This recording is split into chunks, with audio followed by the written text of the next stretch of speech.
Ampifaliana mandrakariva trany ny arabananao mitsidika ny pety zava-manahirany vehivavy androany dia te hisaotra manokana anareo rehetrarehetra indrindra nareo izay mavitrika manao réaction sy manao commentaire amin'ny partage mitoy izay ataontsika atao amin'ny pejy. Androany no amaranantsika ny andiany voalohany amin'ny fampianarana mitoy momba ny vehivavy ao amin'ny baiboly. Lahady fahadimy zany androany amin'ny fianarantsika an'ireo matriarka 5 ao amin'ny baiboly. Ny atao hoe matriarka dia féminine ilay hoe patriarka zany. Tamin'ny nianatra sekoly lahady tadidiko tsara mihitsy nisan'ny fanadinana anay tamin'ny kilasy D tadidiko hatramin'ilay mpampianatra, tsy haiko ny valiny tamin'izay hoe iza daholo ireo patriarka ao amin'ny baiboly. Za moa isan'ny olona kamo nianatra sekoly lahady tsy afeniko zany fa tany amin'ny skoty zany ny tena nazoto be dia ohatrany hoe somary tsy dia nahaliana loatra zany le mipetraka dia misy mpampianatra mampianatra dia mianatra hira fotsiny satria any amin'ny skoty moa zany maro be le activité le fianarana soratra masina any amin'ny skoty tsy hoe tantaraina fotsiny fa amin'ny alalan'ny endrika maro samihafa dia izay no nahaliana ka kokoa fa za na dia kamo nianatra sekoly lahady miezaka manenjika fanadinana sekoly lahady za dia mahazo noty tsara foana fa tamin'ity fanadinana indray nitoraka ty izy ireo patriarka amin'ny baiboly tsy haiko aby tamin'izany inona koa ro azany patriarka zany. Dia tamin'izay fotoana izay moa ny valiny malaza hain'ny mpianatra sekoly lahady rehetrarehetra dia Abrahama, Isaka, Jakoba, zany hoe ireo ray ny fanekena zany hoe ilay Andriamanitry Abrahama, Andriamanitry Isaka, Andriamanitry Jakoba moa matetika miverimberina any amin'ny ao anatin'ny baiboly fa manomboka aty amin'ny testameta vaovao satria fanekena taloha no nataon'Andriamanitra tamin'ireo patriarka tao amin'ny baiboly ireo dia manomboka aty amin'ny testameta vaovao indray zany dia fanekena vaovao. Ilay fanekena taloha tamin'ny Abrahama sy Isaka ary Jakoba zany dia noavaozin'Andriamanitra aty amin'ny testameta vaovao dia lasa fanekena vaovao tanteraka tamin'ny alalan'ny Maria zany hoe matriarka indray zany manomboka aty amin'ny testameta vaovao dia ireo matriarka 5 ao amin'ny baiboly izay ny anarantsika lahady 5 androany ny farany ireo vehivavy raha jerentsika moa zany ny nanomboana ny fampianarana sy ny tondranana azy dia araka ny boky voalohany natao hoe laharana voalohany izy ao amin'ny testameta vaovao dia ny filazantsara araka ny Matio. Sady mianatra soratra masina ho atsika no mianatra ny tantaran'ireo vehivavy ao amin'ny baiboly dia ao anatin'ny fianarana soratra masina zany dia mafisina tsara amintsika fa ireo boky ao amin'ny baiboly ireo tsy nalahatra araka ny ordre chronologique zany hoe tsy izay voasoratra voalohany no lasa boky voalohany. Raha miteny hoe boky voalohany ao amin'ny testameta vaovao zany hoe ny filazantsara araka ny Matio dia tsy ny filazantsara araka ny Matio ny voasoratra voalohany araka ny fikarohana nataon'ny teolojianina maro moa zany fa ny filazantsara araka ny Marka no voasoratra voalohany ary voalaza fa Matio sy Lioka dia isany nivohy avy tamin'ilay soratra efa nosoratan'ny Marka fa nanampy araka n'izay expérience tena hitan'ny maso ny ainany moa zany ry zareo. Ka raha miteny hoe filazantsara voalohany dia ilay filaharana voalohany zany natao voalohany mihitsy koa ty filazantsara araka amin'ny Matio ty noho ny an'io filazany an'ilay tetiaran'i Jesosy nanomboka tany amin'ny testameta taloha io. Zany hoe efa tonga any amin'ny ilay vehivavy fahadimy farany ao anatin'ilay tetiaran'i Jesosy zany atsika androany araka ny Matio toko voalohany 9:40.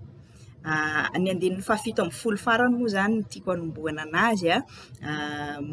mamintina zany Matio araka ny fantatrantsika tsara mpamory hetra izy zany hoe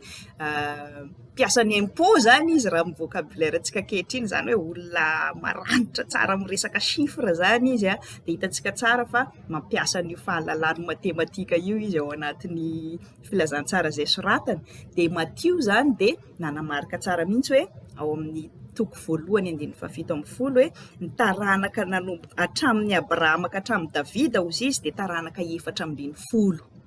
Ireo vehivavy matriarka efatra voalohany nianarantsika ireo zany dia tafiditra ao anatin'ny taranaka efatra amby folo voalohany io nanomboka tamin'ny Abrahama ka hatramin'ny Davida, satria vadiny Davida ilay matriarka fahaefatra farany nianarantsika,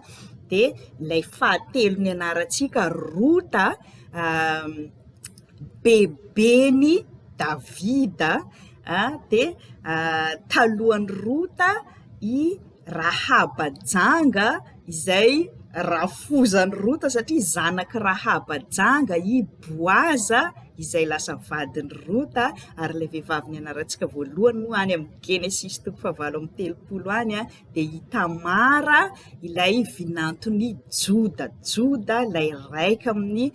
zanaky Jakoba 12. Rehefa mijery an'ilay vidéo alefako ireny moa zany za dia nazara mahatsikaritra hoe misy fotoana fangaroko ilay anarana be dia be ilay anarana, tsy manome tsiny atsika rehetrarehetra koa raha ohatra ka fanina amin'ilay anarana be dia be fa na za miresaka anazy sy milaza anazy eto ary rotiko ialana tsiny fa misy fotoana mifangarongaro be ilay anarana fa tsy izay koa ny tena tiantsika tongavana, tsy hoe hianatra par cœur anarana ny tanjon'izao fampianarana izao indrindrandrindra fa hianatra handray lesona indrindra antsika vehivavy avy amin'ny tantaran'ireo vehivavy ao amin'ny baiboly ireo. Araka ny filazan'ny Matio teo averiko indray mandeha, taranaka 40 zany hatrany amin'ny Abrahama ka hatraty amin'ny Davida. Ilay vehivavy efatra voalohany nianarantsika dia ao anatin'ny taranaka 40 voalohany io. Dia taranaka 40 indray ozy izy hatramin'ny Davida ka hatramin'ny findrana tany Babilôna. Dia tsy misy voalaza mihitsy zany vehivavy ao anatin'io taranaka 40 faharoa io, fa ny taranaka 40 farany amin'izay zany nanomboka hatramin'ny findrana tany Babilôna ka hatramin'ny nahaterahan'i Kristy ka hatramin'ny nahaterahan'i Jesosy, dia ilay vehivavy farany amin'ity taranaka 40 farany ity zany no ianarantsika androany hainy rehetrarehetra i Maria renin'i Jesosy. Araka ny voalaza ao dia hoe amin'ny andinin'ny 240 amin'izay zany hoe Jakoba niteraka ny Josefa. Ity tsy ilay Jakoba patriarka dia tsy niteraka n'ilay Josefa zanaky Jakoba patriarka. Misy anarana be dia be, misy hevitra ny fandraisany daholo moa zany ireo ao amin'ny baiboly ao, dia mety hifangaro atsika, dia izay no ezahako foana ampatsiahivina sy marihana tsara rehefa manao fampianarana eto hoe ity zany efa taranaka 417 aty afara. I Jakoba niteraka ny Josefa, zany hoe rain'i Josefa ilay rain'i Jesosy zany ilay vadin'i Maria, dia Jakoba koa ny anarany, mitovy amin'ilay tany amin'ny patriarka voalohany ihany i Jakoba niteraka ray amin'ny zanaky Jakoba, Josefa ilay namidiny rahalany tany Ezipta. Aty amin'ny testamenta vaovao indray amin'ny andron'i Jakoba ilay vadin'i Maria zany i Josefa ilay vadin'i Maria dia mbola Jakoba koa ny anaran'ny rainy niteraka ny Josefa. I Josefa zany no taranaky Abrahama, Isaka, Jakoba, Joda. I Josefa zany avy amin'ny taranaky Joda, fa i Maria kosa araka ny voalazan'ny mpikaroka moa zany dia avy amin'ny taranaky Levy, zany hoe satria vehivavy moa izy dia tsy mpisorona fa ny maha ray aman-drenin'ny Jesosy any Josefa zay taranaky Joda sy Maria zay taranaky Levy araka ny voalazan'ny teolôjiana maro dia mifandray amin'ilay mahasady taranaka mpanjaka moa zany ny taranaka Joda, mahampanjaka ny Jesosy. Rehefa nivoloana teo amin'ny hazo fijaliana izy dia soratana teo amin'ny hazo fijaliana mihitsy hoe ity no mpanjaka ny Jiosy, taranaka mpanjaka voamarina tsara ara-biôlôjina zany araka ny tetiarany zany tamin'i Josefa dia tena taranaka mpanjaka Davida izy ary ny tetiarany avy ato amin'ny Maria dia tena taranaka mpisorona izy, zany hoe io mihitsy n'ilay rôle ny Jesosy taty amin'izao tontolo izao, sady mpanjaka izy no mpisorona. Fa teo amin'ny tantarany zanak'Israely dia nisy laïcité zany ny fanjakana teo amin'ny fanjakana Israely, hafa mihitsy ny mpisorona sy ny mpaminany tena niara-ny asa kaiky tamin'ny mpanjaka avy tamin'ny taranaky Joda, fa ny avy amin'ny taranaky Levy azafady ny mpisorona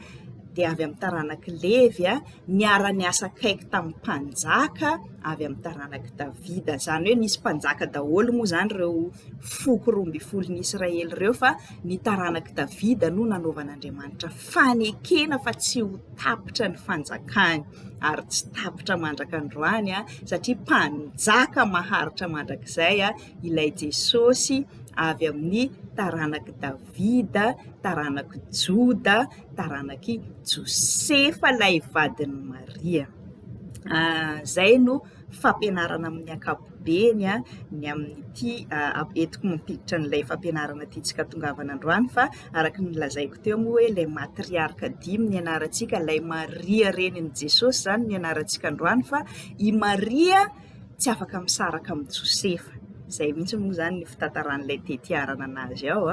ary amafisiko tsara koa aty am-boalohany fa tsy hanao mariologia zany ny fampianarana ataontsika androany. Misy koa moa le hoe mariolatrie amin'ny théologie moa dia mahita terme bebe ny théologiana fa tsy dia izara terme théologika koa ny atongavantsika eto, fa amafisiko fotsiny hoe tsy ilay fampianarana momba ny Maria zany ilay mariologie dogmatika momba ny Maria sy ny mariolatrie ilay fanindraindrana loatra tafahoatra ny Maria zany no ataoko eto fa ohatrany nataontsika tamin'ireo vehivavy 4 voalohany izay efa nianarantsika, dia inona tamin'ny tantaram-piainany no akatsika lesona ampaherezana sy ataontsika vehivavy modely. Isan'ny vehivavy nanana ny toerany ambony indrindra tamin'ny tantaran'ny fiangonana kristianina raha i Maria. Zay ny tenenako hoe izy no malaza indrindra ny fiangonana katolika moa zany zay nianatra tamin'ny sekoly katolika nanomboka tamin'ny jardin d'enfant jusqu'à terminal, mahafantatra an'izany hoe rosaire zany zay, mahafantatra an'izany manao araba ary Maria zay tany ampianarana sy ny sisa, zany hoe tsy dia mahavahiny anazy zany io na dia protestante ary ninitezany ray aman-dreninay moa zany indrindra ny fampianarana ara-pinoana. Zay zany tsy le olona nitezaina hoe zay dia fa io fiangonan'ny razambenay dia tsy miala amin'io zay na ho vy na ho vato, fa dadanay jamoka misetra ilay ny andraikitra ny fandarana zava-manahirana tanora ny inspireanaka androany indray iandraikitra nyity fandarana zava-manahirana vehivavy ity dia tena katolika izy, servi tany amin'ny katolika izy ary nanam-paniriana hanao mampera katolika izy, fa tsy tany moa ny antsoiny Jesosy anazy fa tamin'ny alalan'ny skoty zany, nanangana ny skoty loteranina tany Mahajanga no nifindran'ny loteranina, zany hoe tsy nanana olana tamin'ny fampianarana teolojia katolika mihitsy zany izy, fa nanaiky kosa izy hoe tsy ilay anaram-piangonana ny zava-dehibe fa ilay asa iantsoan'Andriamanitra anao na amin'ny fiangonana inona na amin'ny fiangonana inona, dia zay no nifindran'ny loteranina tena hoe navita ny formation skoty rehetrarehetra tany amin'ny kiady zany izy zafady tany amin'ny antily tany amin'ny katolika zany izy, dia io traikefa ny skotisma efa niofana ny tany eo amin'izay no netiny nanokatra ny skoty loteranina voalohany tany Mahajanga FLM Matsara Mandroso nankalaza ny 50 taona zahay na dia tsy tany ara za tamin'ny taona lasa nahatratra ny fankalazana kay za tamin'ny taona lasa, fa zany hoe itenenako hoe za zany tsy ilay manana fotom-pampianarana hoe Maria zany marina fa loterana nitsy ny fampianarana momba ny mariologia, indrindra ilay hoe miakatra velona tany an-danitra anazy. Io moa ilay Assomption ilay ankalazaina isaky ny 15 ny volana Aogositra, dia iny tena nitoeran'ny Lotera ary novain'ny fampianarana protestanta rehetrarehetra, fa misy moa zany ny antsoina hoe loterana na protestanta na ny fiangonan'ny réformation zay tena hoe nariny daholo mihitsy zay momba ny katolika rehetrarehetra, tsisy raisina mihitsiny dia misy kosa nefa ireo hoe mandray izay tsara tao anatiny ihany fa izay ratsy ihany ny esorina, satria ilay resaka fivarotana famelan-keloka, ilay fividianana ny famonjena na amin'ny alalan'ny vola na amin'ny alalan'ny asa zany, io no tena notoerin'ny Lotera. Fa ny teolojian'ny Lotera moa nivoatra tsikelikely, nanomboka tamin'ny réformation izy nanoratra, dia misy fiovany miandalana eny miaraka amin'ny fahamatoram-panany sy ny fahamatorany teolojiany moa zany dia tamin'ny voalohany izy no nanohitra tanteraka hatramin'ny farany moa zany ilay hoe le toerana ambony be omenan'i Maria teo amin'ny tradisiona ny fiangonana sy ilay hoe Maria niakatra velona tany an-danitra iny zany tsy nohon'ny protestanta fa ny fiangonana katolika romanina sy ny orthodoxa dia mbola mino sy mankalaza ary mino zany fa hoe tena niakatra velona ohatran'i Jesosy tany an-danitra koa Maria, fa ny fiangonana réformationa na fiangonana protestanta zany no tsy mino an'io, fa tsy misy kosa nefa discussion ny amin'ny hoe mahamodely mahanoasoavin'Andriamanitra manokana any Maria ilay renin'i Jesosy dia zay no teneniko hoe tsy mariologia na mariolatria no ampianarina eto ary Maria koa tsy tsika kristianina ihany fa ny jiosy moa mazava ho azy ny tompon'ny testameta taloha Torany any zareo mahafantatra sy tena manome lanjany Maria koa izy ary ny silamo Mariamo moa ny anazy no andikany anazy, ary ny anarana hoe Maria dia avy amin'ilay anarana hebreo any amin'ny testameta taloha hoe Mariamo, ary Mariamo koa mitovy amin'ilay anarana mitovitovy efa niresahana teo haitsika tsara fa misy Mariamo malaza be any amin'ny testameta taloha any, ilay anabavin'ny Mosesy sy Arona, nanomboka tany amin'ny tantarany zanak'Israely nivoaka avy tany Ezipta zany dia Mosesy no niran'Andriamanitra nitarika, fa nandray anjara be koa i Arona rahalany sy Mariamo raha anabaviny, zany hoe zay le teneniko teo ny anarana ao amin'ny Baiboly manana hevitra manokana sy teolojiany manokana, tsy ihany ny tiantsika tongavana fa ny tiako tenenina zany Maria dia tsy antsika kristianina ihany no tena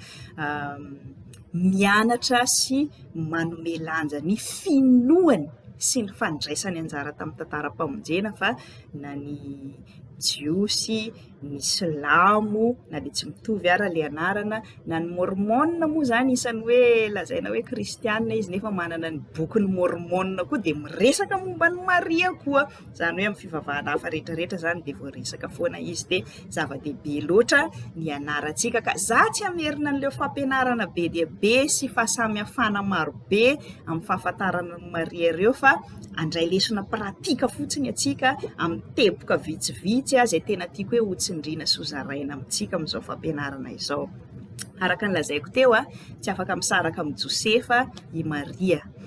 dia resantsika fohifohy kely ny Josefa zany ilay fofombadin'i Maria, mbola tsy mpivady i Maria sy Josefa tamin'ity fotoana namanginy anjely any Maria ty. Ny tantara voalohany ao amin'ny testameta vaovao zany dia tantarany Maria, tantarana vehivavy, tantaran'ilay matriarka.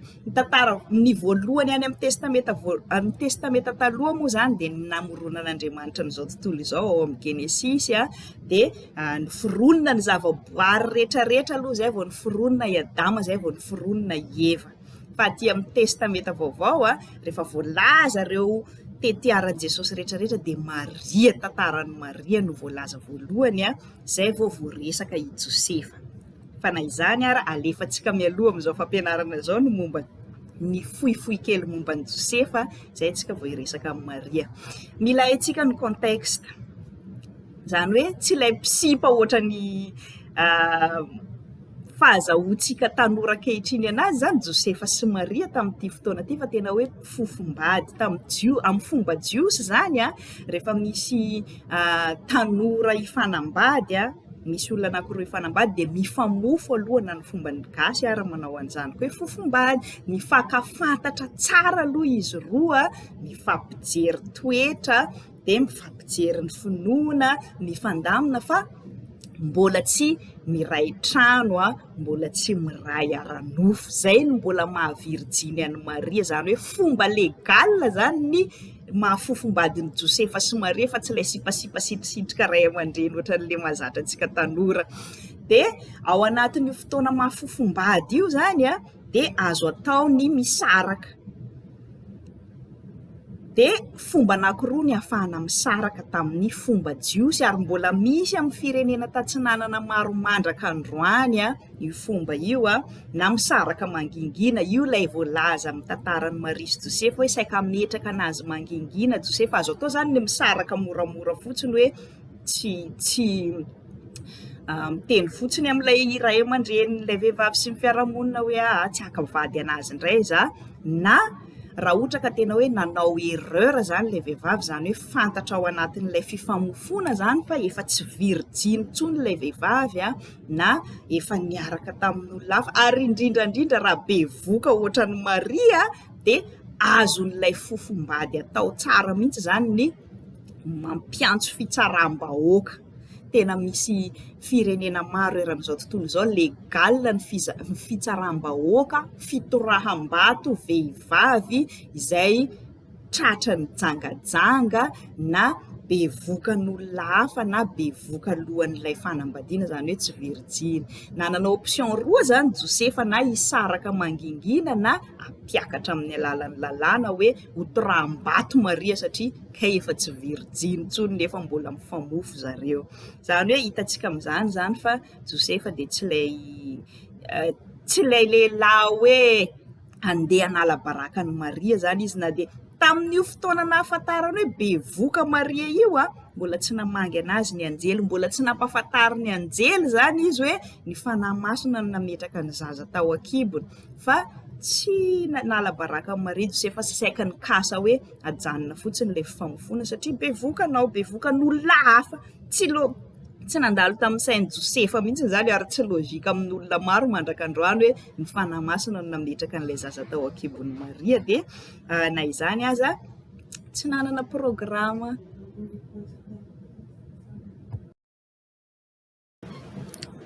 Na izany aza tsy nanana programa hoe hanala barakan'i Maria i Josefa zany, fa saika metraka anazy mangingina, zany hoe lehilahy manam-pahendrena izy. Efa taorinany rehefa teraka mihitsy Jesosy zay vao namangy an'i Josefa ny anjely tsy niverina nanazava hoe ny fanahy masina no nametraka an'ilay zaza tao an-kibon'i Maria, fa tamin'io moa no namangiany anjely anazy rehefa teraka soamantsara Jesosy dia mpanjaka tamin'izany, Heroda mpanjaka, nisy an'ilay magy moa namangy anazy, nanontany hoe aiza niteraka ilay mpanjaka ny jiosy vaovao dia rehefa tsy niverina ireo magy ireo dia tezitra ilay mpanjaka dia nasainy ny vonoina ny zaza rehetrarehetra izay 2 taona latsaka tao amin'ny fanjakany saika hoe namonoana ny Jesosy zany, mitovitovy amin'ny tantaran'ny Mosesy ilay tamin'ny namonoana Egyptianina ny zanaky ny Hebreo rehetrarehetra tany Egypta. Dia i Josefa no nivanginy anjely nilazany hoe hoeto mandositra makany Egypta, verina any Egypta indray mandeha i Maria sy Jesosy zazakely, fa tsy miaraka maty amin'ireo zaza rehetrarehetra izay vonoiny mpanjaka ireo. Zay zany no isan'ny voalaza mahakasika an'i Josefa, ary ny fotoana farany iraisany testameta vaovao an'i Josefa moa zany dia ilay tamin'ilay Jesosy 12 taona, ilay ry zareo namonjy ny fetiny Paska tany a Jerosalema, dia very Jesosy tamin'io fotoana io fampianarana manokana mihitsy koa moa iny zany mety hoe niaraka tamin'ny fianakaviana hafa, neverin'ny Josefa sy Maria fa hoe niaraka nandeha tongotra tamin'ny fianakaviana, satria Jesosy tsy hoe very dia tsy hita dia tsy nirarahiana izy roa fotsiny moa zany izy, fa ohatra ny fombantsika hoe rehefa mamonjy isa-taona ny tobo ohatra dia tsy voatery hoe miara-mipetraka ao am-piangonanao ny ray aman-dreny sy ny zanaka, fa tsy omby ny toerana dia mety hoe miaraka amin'ny cousin sy cousine na ny namany ihany izy dia varimbariana teny dia tiako lazaina hoe efa tamin'io Jesosy ilay very ny fampitadiavana io zany no fotoana farany naharenesana momba ny Josefa, ilay vadin'i Maria ao amin'ny testameta vaovao fa araka ny voamarina moa zany dia nodimandry Josefa rehefa taorinana io, zany hoe tsy teo intsony Josefa aloha zany tamin'ny fotoanany namonoana an'i Jesosy sy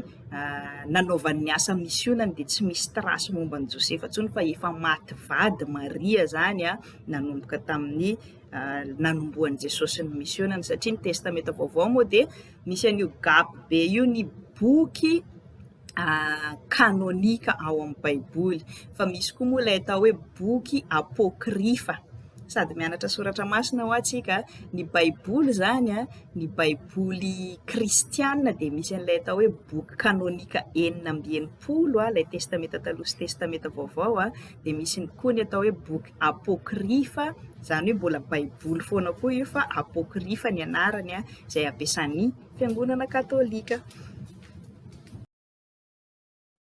De any amin'ireo boky apôkrifa reo zany no misy mitantara ilay teo anelanelan'io Jesosy tamin'ny fahazazany io sy ilay izy nanomboka ny misionany taty amin'ny andron'ny Jaona mpanao batisa, fa ao amin'ny baibolitsika kristianina ilay boky kanonika zany de tapaka tsisy resaka mihitsy ny eo anelanelan'ilay Jesosy zaza very tany Jerosalema sy nanomboka izy nanao ny misionany tamin'ny andron'ny Jaona mpanao batisa indray. De zany hoe very teo koa zany ny tantaran'i Josefa rehetrarehetra fa maty zany izy teo anelanelan'io fotoana io. De mère célibataire, veuve maty vady zany Maria, fa tsy mitovy amin'ireo vehivavy efatra voalohany izay ny anarantsika ilay hoe efa maty vady ry zareo fa niverina nanambady indray, zany hoe samy misy zany a, ary tsy nanaovan'i Jesosy fampianarana manokana. Zay moa zany no isany hoe teolojia, isany hoe balizy raisin'ny kristianina zany hoe ny zavatra azo raisina ho fampianaram-pinoana fototra de izay zavatra rehetrarehetra voalazan'ny testameta taloha ka novan'i Jesosy Kristy izy tenany ihany. Zany hoe ohatra amin'izany ohatra hoe ny andro sabotsy no sabata fivavahan'ny jiosy hatramin'izay a, fa rehefa nitsangana tamin'ny maty Jesosy de isaky ny alahady izy no tonga namangy an'ireo mpianatra ny nivory a, de zany hoe niova zany ny dogma ny fiangonana, lasa hoe ilay alahady indray zany no lasa andro fivavahana satria ino no namangiany Jesosy ny mpianany, ary lasa isaky ny alahady ny mpianatra Jesosy no nivory tamin'ny toerana izay nivavahany. De ity resaka fanambadiana ity indray zany de isan'ny voaresaka ny Jesosy ao amin'ny filazantsara araka ny Matio foana koa moa zany ilay hoe azony vehivavy atao koa ny misaraka, zany hoe azony mpivady atao ny misaraka noho ny amin'ny fijaka afa-tsy raha noho ny amin'ny fijangajangana ihany. Hitantsika any amin'ny testameta taloha fa voalazan'ny soratra masina, voalazan'i Jesosy moa zany hoe ny taratasy fisaraham-bady a, de tsy sitrak'Andriamanitra ny fisaraham-bady ozy izy fa noho ny amafisany fony zanak'Israely tamin'izany fotoana zany a, de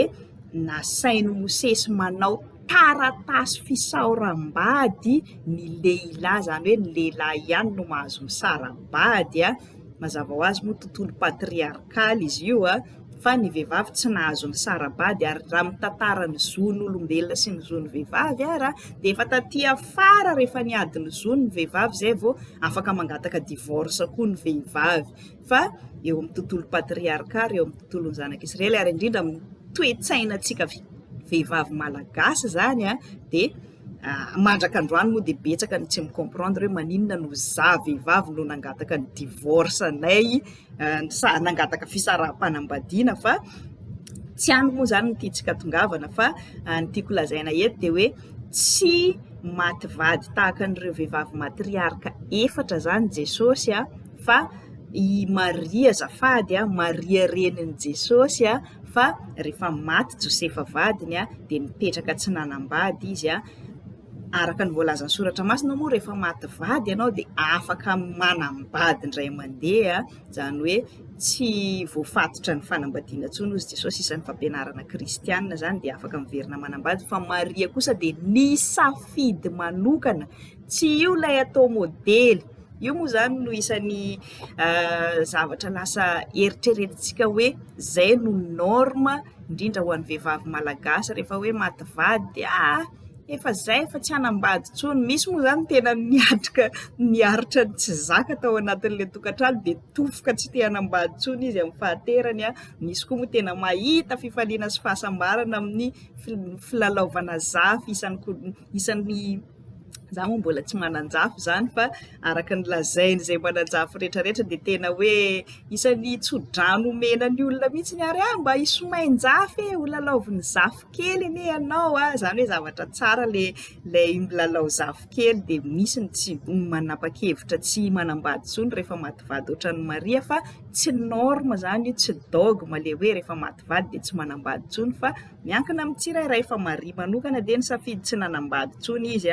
ary zay zany no azontsika lazaina momba ny Josefa ilay hoe teo izy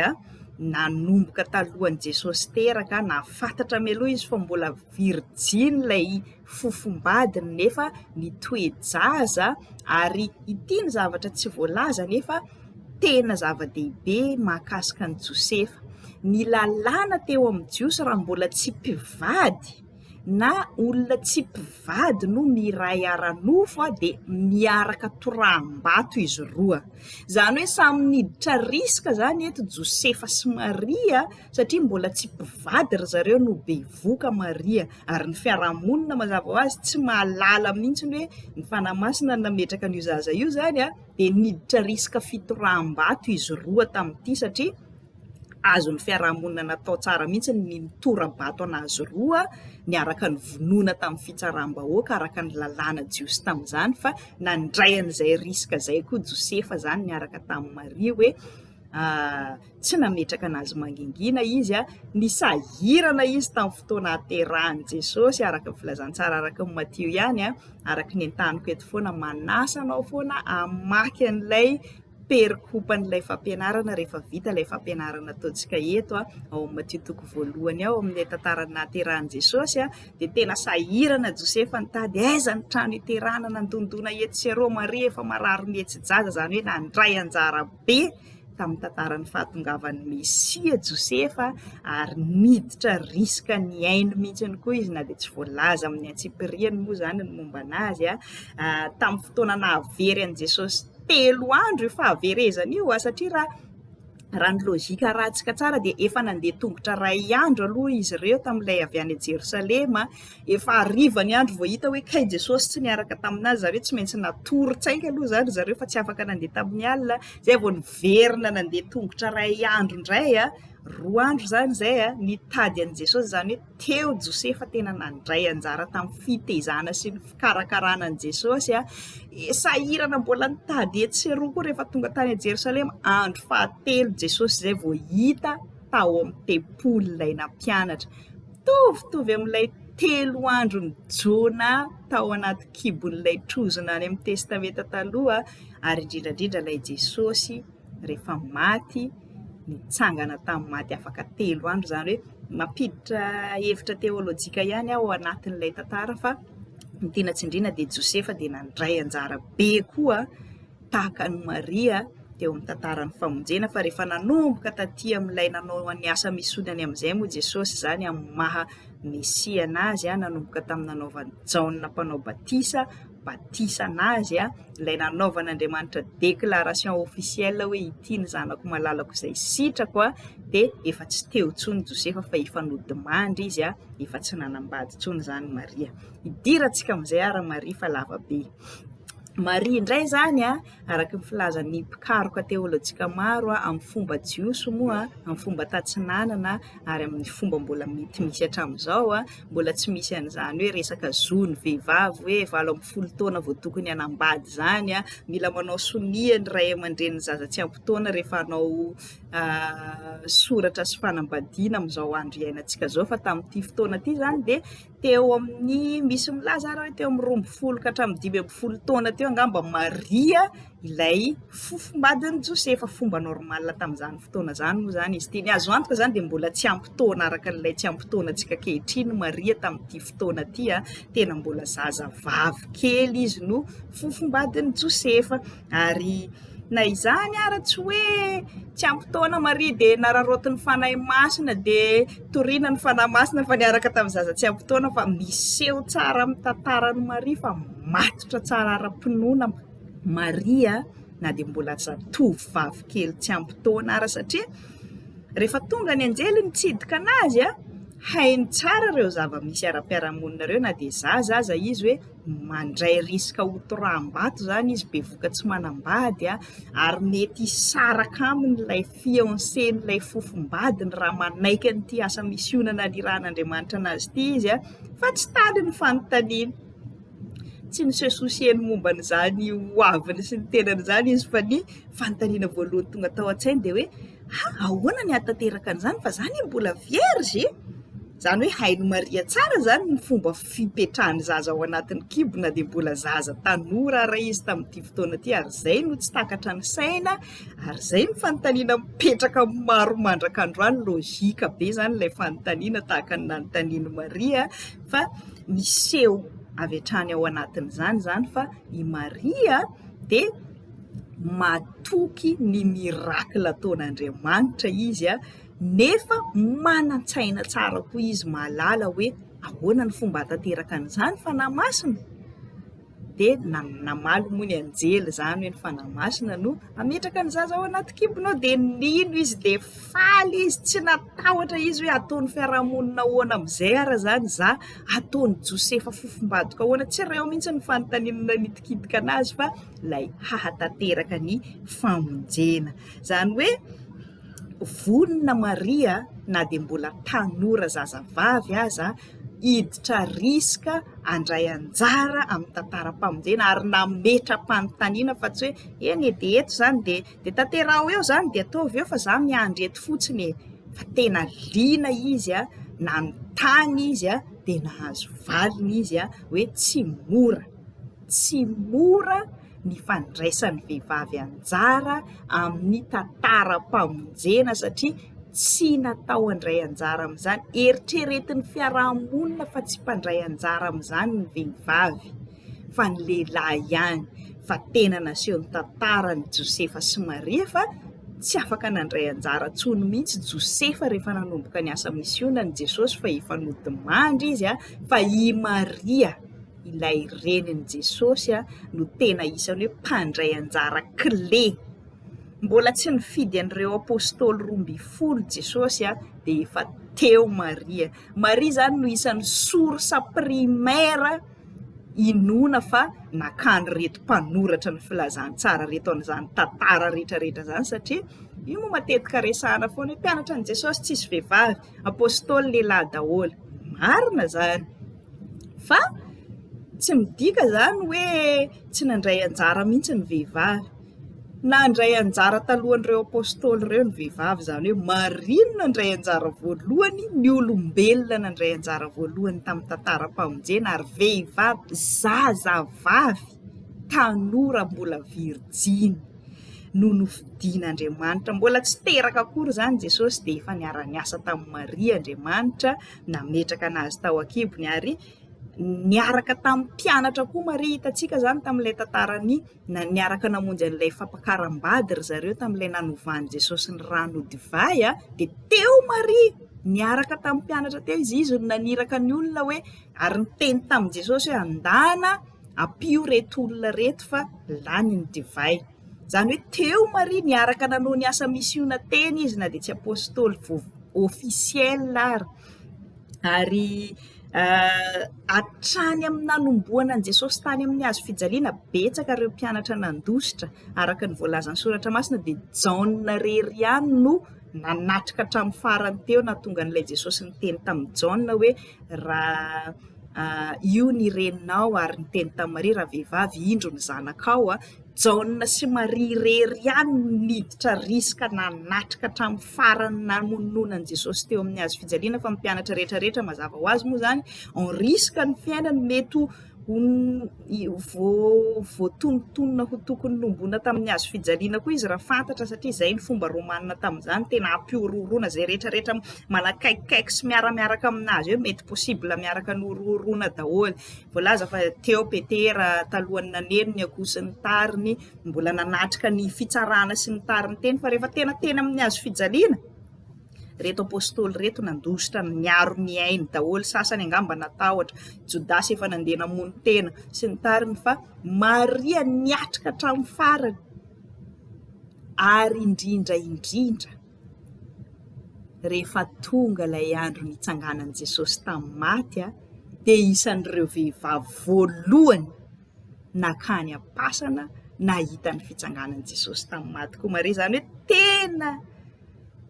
hatramin'i Jesosy niakatra any an-danitra tamin'ny andron'ny Pentekote, tsy ireo apôstôly 12 fotsiny ihany no teo nahita ny niakaran'i Jesosy tany an-danitra, fa teo koa Maria, teo koa ry Maria Madeleine, teo ireo vehivavy niaraka mandrakariva tamin'ireo apôstôly ireo. Ary nareo apôstôly 12 ireo ary tsy niaraka tamin'i Jesosy hoe 24 heures sur 24 koa, fa hitantsika tsara misy fotoana nakany an-tendrombohitra izy tamin'ilay ilay nisehoany Mosesy sy Elia taminy tsy ny apôstôly rehetrarehetra niaraka tamin'i Jesosy tany, fa 3 lahy fotsiny izy no niaraka taminazy tany. Zany hoe ilay filazana hoe vehivavy anie tsy apôstôly, tsy nandray anjara tamin'ny asa misionina, tsy nomena andraikitra zany mazava ho azy, indrindra ho anay teôlôjiana feminista zany dia mahita tsara hoe lehilahy daholo anie no nanoratra, toe-tsainan'ny lehilahy no nentina nanoratra, ary lehilahy daholo ny rain'ny fiangonana nametraka ny fampianaram-pinoana sy ny fampianaram-piangonana, dia neglige zany io fa Maria dia isan'ny vehivavy anankiray nandray anjara hatrany amin'ny talohany nahaterahan'i Jesosy, hatramin'ny akarany tany an-danitra, ary voalazany karoka teolojika maro ankehitriny, fa isan'ny nanoratra filazantsara koa i Maria Madeleine, ilay Maria anankiray. Misy Maria 3 moa zany nanodidina an'i Jesosy teo. Mbola ianarantsika daholo zany raha sitrapon'ny Tompo, zany hoe be dia be ireo vehivavy nandray anjara tamin'ny asa mpamonjen'i Jesosy, tsy mifarana amin'ireo matriarka 5 ireo ihany, fa isan'ny neglige, tsy nampianarina zany momba n'ireo vehivavy tena nandray anjara, niditra risika ohatran'ireo lehilahy rehetrarehetra ireo tamin'ny tantaran'ny kristianisma ireo. Zay no ianarantsika mitoy eto amin'ny pejy raha sitrapon'ny Tompo. Zany hoe Maria zany dia tena isan'ny mpandray anjara mavitrika, source primaire ny tantaran'ireo zavatra rehetrarehetra niaina niaraka tamin'i Jesosy sy reto mpianatra reto, ary hatrany amin'ny fiakarany tany an-danitra moa zany dia teo Maria.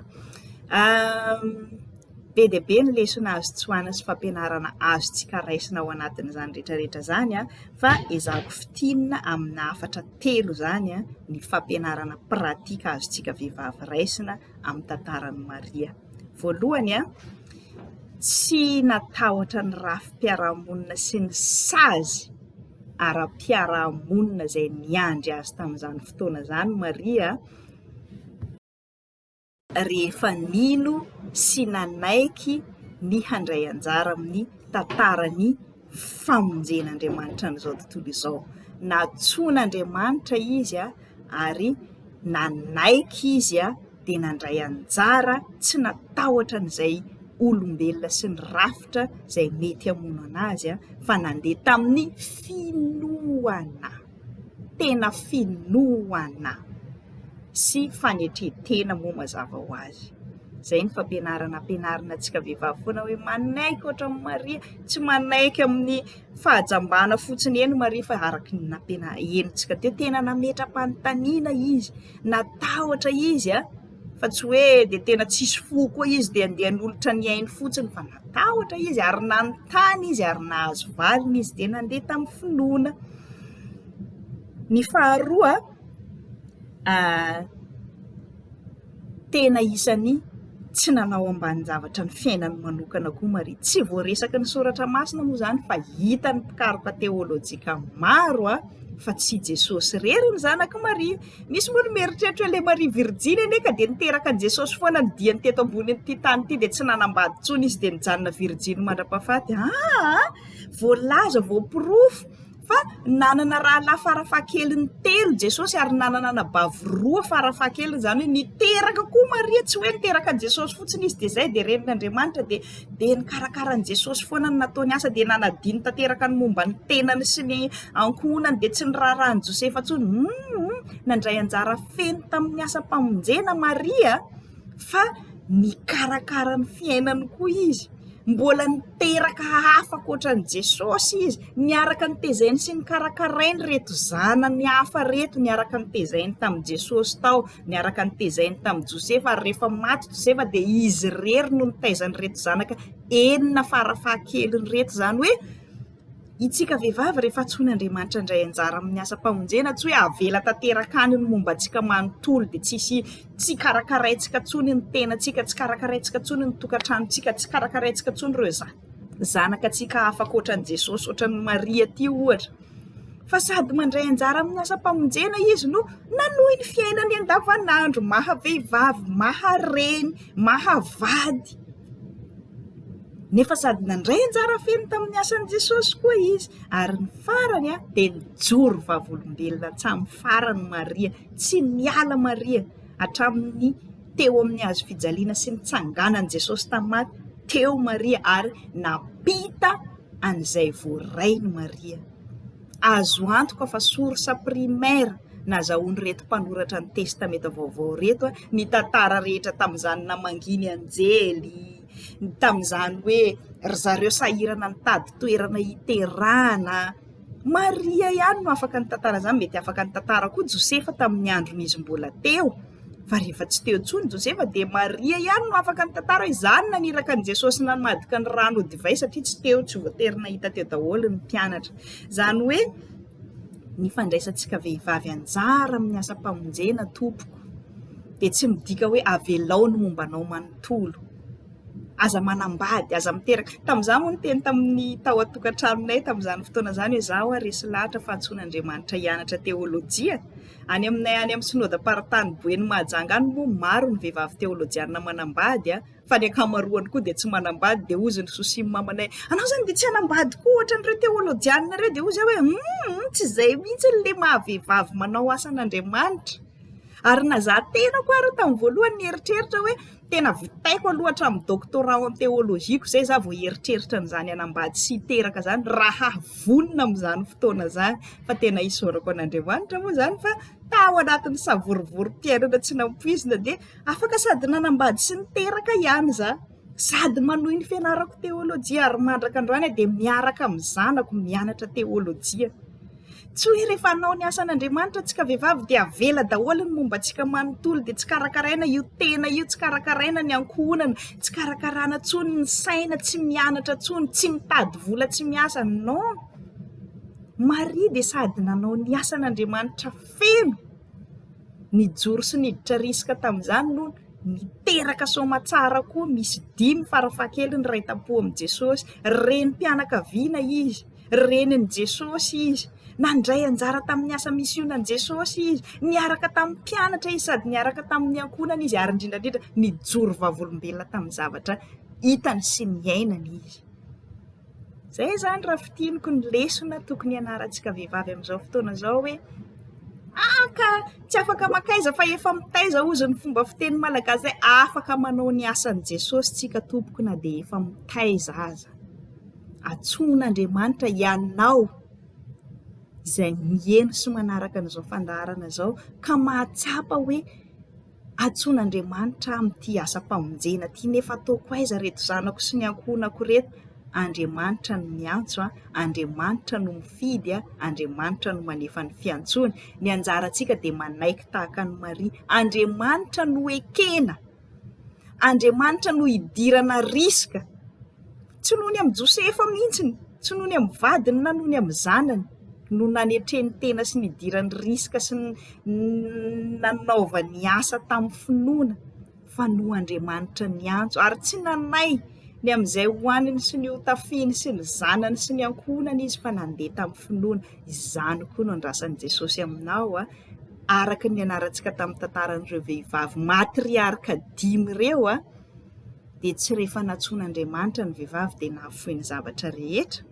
fa ao anatin'io mahavehivavy, mahareny, mahavady, ninonina andraikitra anao io ianao no antsoin'Andriamanitra koa andray anjara amin'ny asa-pamonjena, privilège zany hamonjena anao sy ny manodidina anao zany, aza mihafahafa aza matahotra fa tsy anao rery ary tsy vao ianao ny vehivavy antsoin'Andriamanitra handray anjara amin'ny asa-pamonjena miaraka aminy fa manekeny antso na inona sakana ataony fiarahamonina, ataony rafitra, ataony lalànanao ambony noho izany rehetrarehetra izany Andriamanitra izay miantso anao ka mirosoa mandehana amin'ny finoana sahia mijoro ary mijoroa ho vavolombelona. Te an'Andriamanitra rery anie ny voninahitra raha sitrapony tompo ifampizarantsika eto indray ny toy ny fianarana tsy hijanona amin'ireo vehivavy matriarika 5 fotsiny antsika fa hianarantsika ireo vehivavy rehetrarehetra ao amin'ny baiboly raha sitrapony tompo isaky ny alahady. Misaotra anao nanaraka hatramin'ny farany ankasitrahana hatrany ary angatahana koa ianao mba hiditra ho mpanaraka ny pejy satria arakaraka ny mahabetsaka antsika mpanaraka ny pejy no mamparitaka kokoa an'izao fizarana atao izao mba tsy ho fihinana ho anao rery ny zava-tsoa raisinao fa ho zarainao amin'ny hafa koa atomboka antsika amin'ny fanarahana ny pejy sy ny fahavitritsika mandray anjara eto amin'ny pejy zany ny fandraisantsika vehivavy indrindrandrindra anjara amin'izany fanaparitahana ny tantara-pamonjena sy fandraisana andraikitra antsika vehivavy zany dia misaotra anao sahady amin'ny fanatanteranao an'izany. An'Andriamanitra irery anie ny voninahitra ho amintsika rehetrarehetra kosa ny fiadanana. Amen.